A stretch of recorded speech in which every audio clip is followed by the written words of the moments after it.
Good morning. Welcome back in my YouTube channel Anka Tutorial by Poonam ma'am.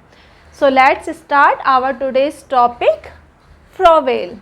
ठीक है, Froebel को basically kindergarten education के लिए जाना जाता है.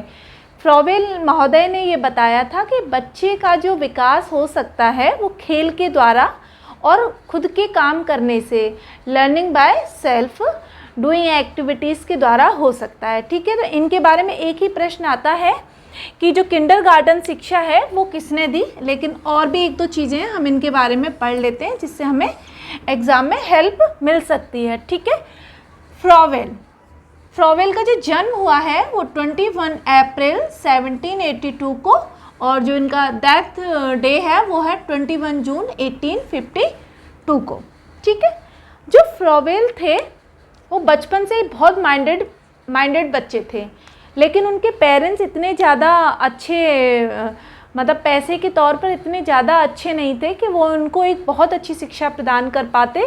तो धीरे धीरे इनका जो मन था वो धार्मिक शिक्षा की तरफ बढ़ गया. तो फ्रॉवेल को अगर हम कहें तो एक बहुत बड़े धार्मिक व्यक्ति के तौर पर भी जाना जा सकता है. उन्होंने अपने अंदर के इंसान को, अपने अंदर की आत्मा को पहचानने की कोशिश करी और इस दुनिया में आने का उनका क्या पर्पस है उन्होंने इसको भी पहचाना.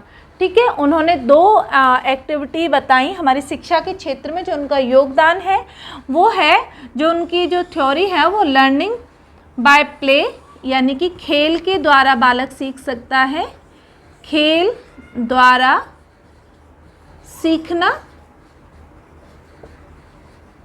और जो दूसरा है वो है लर्निंग बाय सेल्फ, यानी कि खुद की क्रिया के द्वारा, आत्म या स्वतः क्रिया के द्वारा बच्चा अपने कार्य को करना सीखता है. जैसे बच्चे को मिट्टी के बीच में छोड़ दिया जाए तो क्या होता है, पहले उसको कुछ समझ नहीं आएगा, वो धीरे धीरे मिट्टी को टच करता है.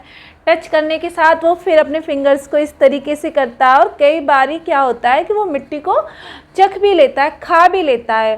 फिर उसे मन थोड़ा उसका अच्छा होता है और फिर वो धीरे धीरे मिट्टी में खेलना स्टार्ट कर देता है. तो फ्रॉवेल यही कह रहे हैं कि जो बच्चा है ना वो खुद काम करके ही सीखेगा. वो कुछ भी करेगा, खिलौने को देखेगा दाएं बाएं से, फिर उसको तोड़ेगा, फेंकेगा, या कोई सेल का है या चार्जिंग का टॉय है तो उसमें से आवाज़ आने लगती है जब वो फेंकता है, तो वो उसके प्रति फिर क्या होता है, आकर्षित होता है.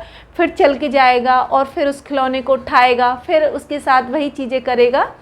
तो ये कहना चाह रहे थे कि किसी भी बालक का सांवेगिक, मानसिक, आध्यात्मिक, शारीरिक, सामाजिक जितने भी उसके एक संपूर्ण विकास किसी बालक का होना चाहिए वो हमारे फ्रॉवेल महोदय ने बताया है. ठीक है, इनका जो थ्योरी है किंडरगार्टन शिक्षा को इन्होंने सबसे पहले लाने का श्रेय इनको है.